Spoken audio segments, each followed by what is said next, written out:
Hi friends, గుండి పెట్టినాక 3 tables oil పోసిన. Onions వేస్తున్నా.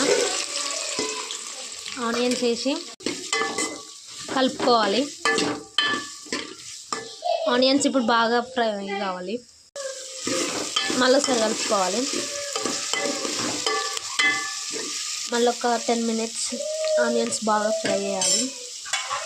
ఫ్రెండ్స్, ఆనియన్ అయితే ఫ్రై అయిపోయింది. ఇప్పుడు టమాటా పేస్ట్ని పోసుకోవాలి. మనము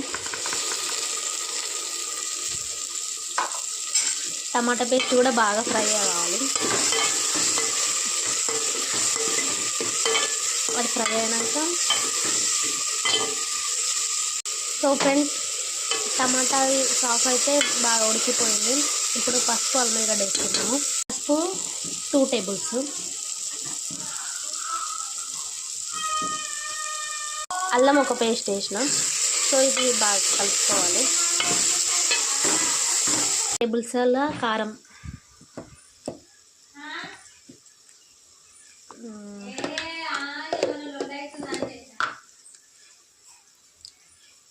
తగినంత సాల్ట్,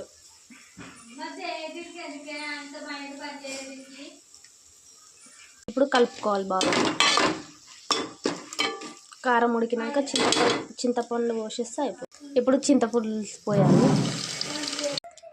ఇప్పుడు ఈ చారు బాగా మసలాలి.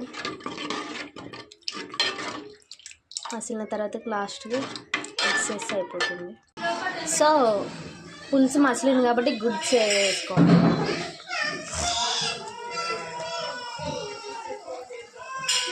కొంచెం చారు అనేది గుడ్డు లోపలికి వెళ్ళినాక మసాలా వేసి బంద్ చేసుకోవాలి.